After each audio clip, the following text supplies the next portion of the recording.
Today we're talking stay-at-home blues with Austin Wallkin Cane. My name's Charlie Mossbrook. If you're looking for a place to discover new music with interviews and live performances from different songwriters each week, welcome to Charlie's Open Mic.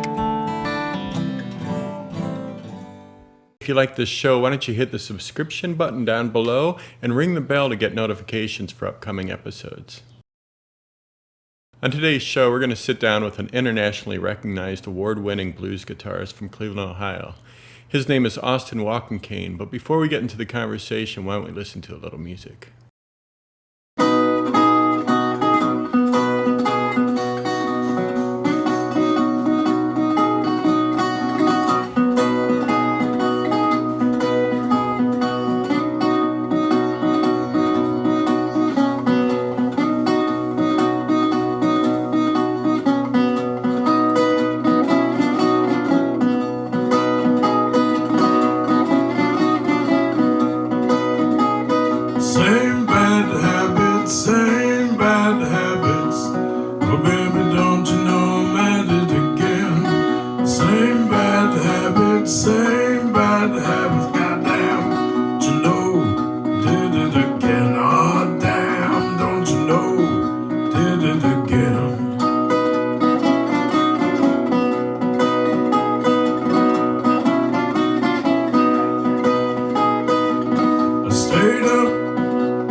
On today's show, we have Austin Walkin Cane. He's an award-winning blues player. He lives in the Cleveland area. I've known him about as long as I've been playing music around. Hey, fill us in a little bit more on your career.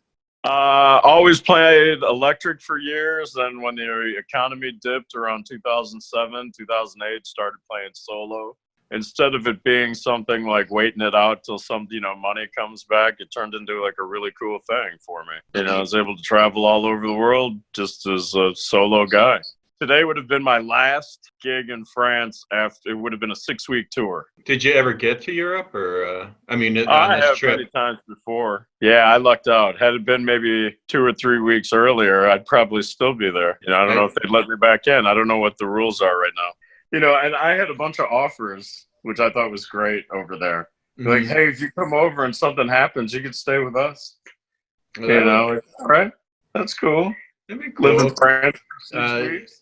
So you've been doing this gig since we went into the lockdown at the Borderline Cafe. Where is that place at? That is in Lakewood, Ohio. my friends Kelly and Carrie, right? They sisters. They started the business almost 30 years ago. We were just all chatting one day. You know, we have a little group text kind of thing. There's three or four of us. And Kelly was upset because she was going to lose her, you know, she doesn't know what was going to happen, just like everybody. Right. Nobody knows what's going on, or what, especially when it first started, what was going to happen. Our one friend said, you know, why don't you play at the Borderline? And it's a breakfast joint. So they're usually open, I think, 7 until 1. Mm-hmm. But now they're doing 8 to noon. And I play for a couple hours in the morning or whatever. Yeah, I feel like. And then as long as I start around 10:30, that's the goal, you know. Okay. And then just kind of go until I feel like I'm done. Cool. And it's all carry out stuff? Yeah, it's all carry out. Okay. And then Chris Allen, the other local musician, Mm-hmm. he started roasting coffee with his sister and Jeff, and they have a little business called Ready Set Coffee.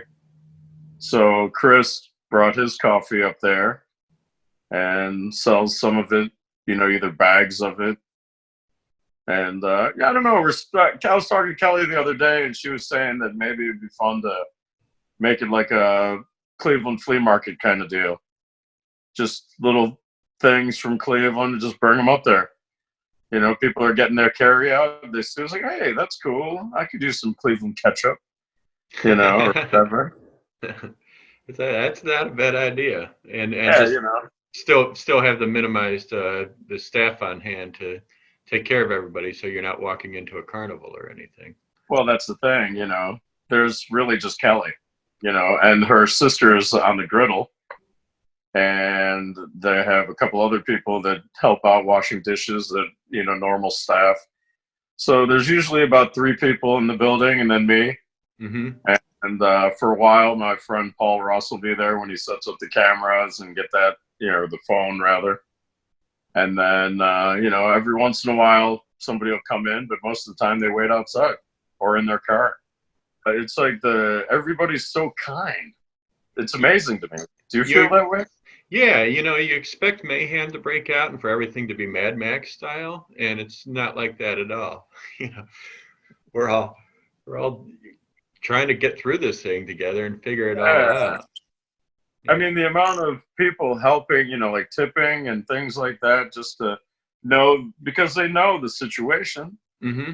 You know, all the musicians, all the people in the restaurant business, and half of the, you know, country pretty much lost their jobs. And then the other half is lucky, and they're like, well, you know, I'll help you out. And I think that's so cool, you know. Like, the Borderline has helped me so much that, I mean, I'm by no means making enough to survive.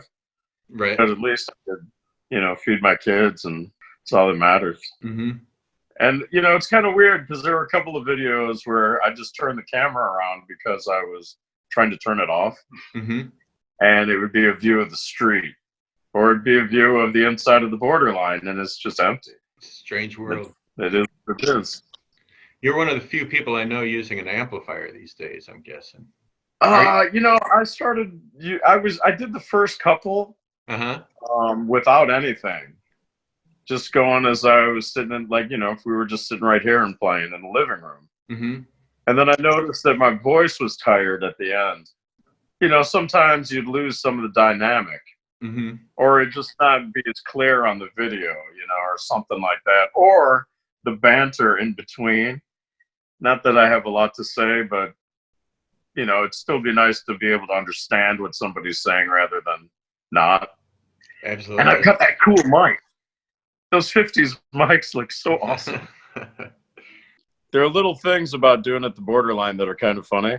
Mm-hmm. Like anytime anybody walks by, because there's probably maybe a half dozen people or so that'll walk inside during, you know, while I'm playing. And they just kind of wait a distance, you know, close to the door, and then they get their food and pay and then leave. Anytime anybody comes in or shuts the door, you hear it. Or if they walk by, the camera will shake. You know? So it's like, at first I thought it was me, like, because I was trying to keep a beat. You know, I'm like, that's not me. And then You know, like today was hilarious. At one point, Kelly started stomping, and Paul was there, Ross, and he kind of was doing something, and the camera was just fluttering back and forth. You're going nuts. It was great. It was like a bad '60s, you know, psychedelic video. Yeah, man, it looks like the banana split's opening or something. Fleagle, Beagle, Drooper, and Snort. Whoa. Yeah. You got them memorized. I don't know why. I'm a wealth of useless information. So how long do they think they're going to be able to hold on and keep going with the Borderline Cafe? You know, everything is such a puzzle right now. Right. Nobody knows about anything about anybody's lives. Mm-hmm. You know, we're all waiting on money. We're all waiting on everything. I understand why people are in an uproar, but there's also the other side of it that it's not going to get any better. Mm-hmm. Have we even hit a peak yet? I don't think so. I mean, I don't think so either. I mean, everybody has their viewpoints. I think we should be locked down a little bit longer. I think it's always funny that I get these really nice emails from different clubs or festivals or agents or whatever, you know, like it's their fault. You know, it's like, I'm so sorry, we have to cancel. It's like, yeah, that's cool. Don't worry about it. You know, you didn't start this mess. You know, a lot of people love music and they are the arts, really, you know, and to not have that side of them, to just get away from everything for a minute, get away from their lives or work, really. You know, I think a lot of musicians are going to have to get real jobs. I went to school for like computers and graphic arts and stuff like that, you know, but that's 20 some years ago. Right. The 25 years ago. Yeah. I mean, even back then, people that were taking night classes were people that got their degrees 10 years before that were learning new stuff. Mm-hmm. And that was 25 years ago. So tell us about the W.C. Handy Award. Oh, my album, One Heart Walkin'. It was released in 2014 or 15. Mm-hmm. And I was nominated for it was a blues music award, and it used to be the W.C. Handies forever, but for whatever reason they decided to change the name, and I was nominated Best New Artist Album. Another guy won, but Selwyn Birchwood, but it was a pretty cool honor, you know. Because I just did it just for the hell of it. I mean, how do you promote an album on your own? And I thought, well, this is something interesting. And I sent it to him and, you know, got nominated. It was kind of like a dream. I almost threw away the email. You know, I just woke up and I'm like, it's probably some spam. And I thought, you know, maybe I'll take a look at this. Like, whoa, good morning. You know, it was an honor to perform for people that I own their records. There were some really cool people, you know, like Kev Mo. I got to talk. He's like, hey, man, I really dig what you do. Mm-hmm. Like, thanks, Kev Mo. Elvin Bishop had the funniest line because I went and played towards the end of the ceremony. And I walked backstage and Elvin Bishop is wearing like these overalls. And he looks at me and he goes, hey. I go, hey, Elvin Bishop. And he goes, yeah, who the hell are you anyway? I said, wow, that's like the weirdest, greatest compliment ever. And so I'm guessing in your Facebook friends, you got a handful of I call in my world I call them folk famous. So I guess I don't know what blues famous would be, but I'm guessing you got.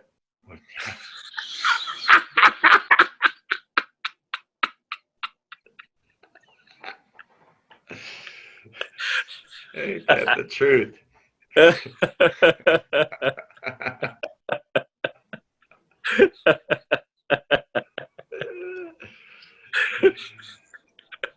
Anyways, have any of these dead people dropped in on your streams? You know, sometimes like I saw Canned Heat's manager was watching for a while. And it's like, you know, I had some friends from Ireland listening today, England, Canada, India, Australia, you know, cracking funnies. Why didn't we, you know, all do this before? I mean, we're all dealing with it the best we can. Yeah. You know, but there's a weirdness that I'm starting to sense now where this is, like, I'm kind of used to being alone.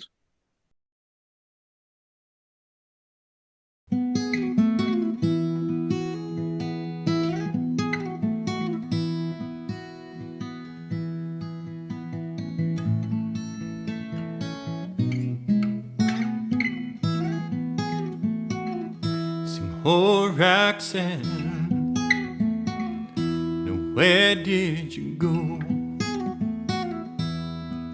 And did you take those legs, take those eyes, and take that smile that never lied, my Roxanne? You were never late. You never put me on hold. You never made me wait. You never left me to anticipate, my Roxanne.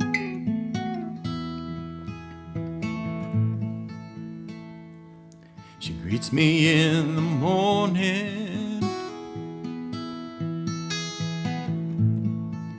She's got the sunlight in her eyes, and like my 34th cup of coffee, well, she could bring a dead man back to life. Sing, oh Roxanne, now where did you go? And did you take those legs and take those eyes and take that smile that never lied, my Roxanne? You can never miss. I like the things you say and the way you kiss, the way you gently touch my lips, the Roxanne.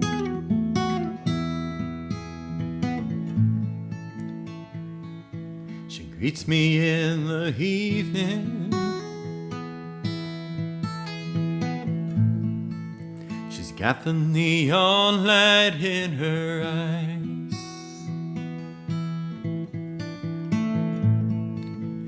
like my 34th shot of whiskey, well, she could have played a trick or two on my mind. Sing, oh Roxanne, now where did you go? And did you take those legs and take those eyes and take that smile never lied, my Roxanne? Did you ever exist? Or were you just a dream, and were you ever here? Was life ever really as it seems with Roxanne?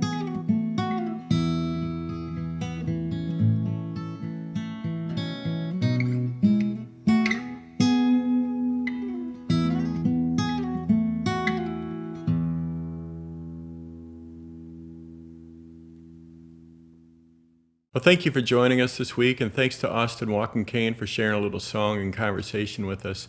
If you appreciate this content, please hit the subscription button down below. Please ring the bell to get notifications of upcoming episodes. And visit us at charliesopenmic.com, where you can find us on Patreon and all kinds of other goodies. We'll see you next week. Thanks.